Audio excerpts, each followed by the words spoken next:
அனைவருக்கும் வணக்கம். ஸ்ரீ மகா பெரியவா சரணம். ஸ்ரீ கணேஷாய நமக, ஸ்ரீ சரஸ்வதியை நமக, ஸ்ரீ குருப்பியோ நமக. இன்று ஸ்ரீ மகா பெரியவாளின் திருவிளையாடல். கருணைக்கடல் ஸ்ரீராமுலுவை பார்த்து, உனக்கு என்ன குறை, என்னிடம் சொல் என்று பரிவோடு கேட்க, அவரும் தன் பெண்ணுக்கு கல்யாணம் தடைபட்டு போவதாகவும் தன்னால் காலாகாலத்தில் திருமணம் செய்து வைக்க இயலாததையும் வேதனையுடன் சொன்னார். அதற்கு நடமாடும் தெய்வம், கவலைப்படாதே, நீ வீட்டுக்கு போ, கல்யாணம் நடக்கும் என்று ஆசி கூறி அனுப்பி வைத்தார்.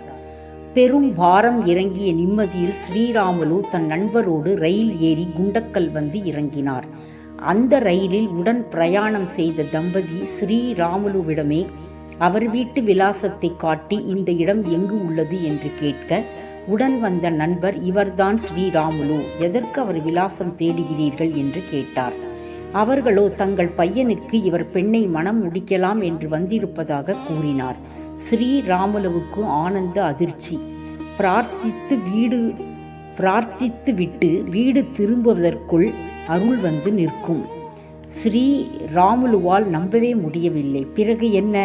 சம்பந்தியுடனேயே வீடு வந்து பெண் பார்த்து மனம் ஒத்து திருமணமுமாகி இப்பொழுது புத்திர பௌத்திரிகளுடன் அமோகமாக இருக்கிறார்கள். ஸ்ரீராமுலுவின் மற்றொரு நண்பர் ராமசுவாமி ஐயர், ரயில்வேயில் பணியாற்றியவர்.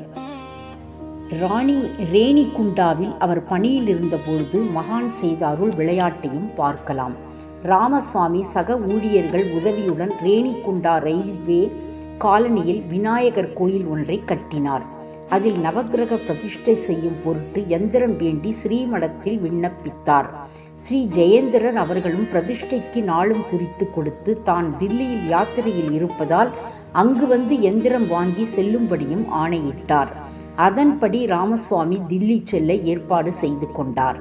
பிரயாணத்தின் முதல் நாள் ராமசுவாமியின் சகோதரியிடமிருந்து தந்தி வந்தது. இதில் சகோதரியின் மகன் ஸ்ரீனிவாசன் சாலை விபத்தில் அடிபட்டு சீரியஸாக திருச்சி ஆஸ்பத்திரியில் இருப்பதாகவும் உடனே புறப்பட்டு வரும்படியும் விவரம் அறிந்தது. அது கண்டு அதிர்ச்சியுற்ற ராமசுவாமி என்ன செய்வதென்று தெரியாமல் தவித்தார். ஒருபுறம் தான் தில்லி சென்று எந்திரம் வாங்கி வர விட்டால் கும்பாபிஷேகமே நின்றுவிடும் நிலை, மறுபுறம் அடிபட்டு உயிருக்கு போராடும் சகோதரன் மகனை பார்க்க செல்லாவிட்டால் குடும்ப வருத்தத்திற்கு ஆளாக வேண்டும். இரண்டில் எதை செய்வது என்று புரியாமல் குழம்பினார். இந்த இக்கட்டான சூழலில் வீட்டில் உள்ள பெரியவர்கள் அறிவுரைப்படி உடனே தேனம்பாக்கம் சென்று நடமாடும் தெய்வத்திடம் முறையிட்டு அவர் உத்தரவுப்படி நடக்கலாம் என்று தீர்மானித்து பெரியவரின் சன்னதி வந்தார்.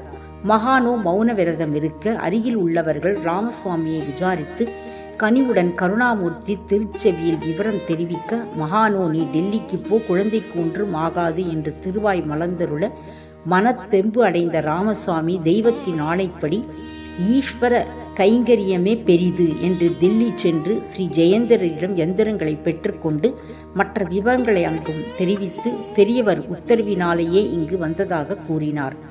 அவரும் ஆறுதல் கூறி பிரசாதம் தர, ஊர் வந்த ராமசுவாமி பிரசாதத்துடன் திருச்சி சென்று மருத்துவமனையிலிருந்த சீனிவாசனிடம் சேர்த்தார். நிலைமை இன்னும் மோசமாகத்தான் உள்ளது, எப்பொழுது என்ன ஆகும் என்று நிச்சயமாக சொல்ல இயலாது என்று மருத்துவர்கள் கூறியிருந்தனர்.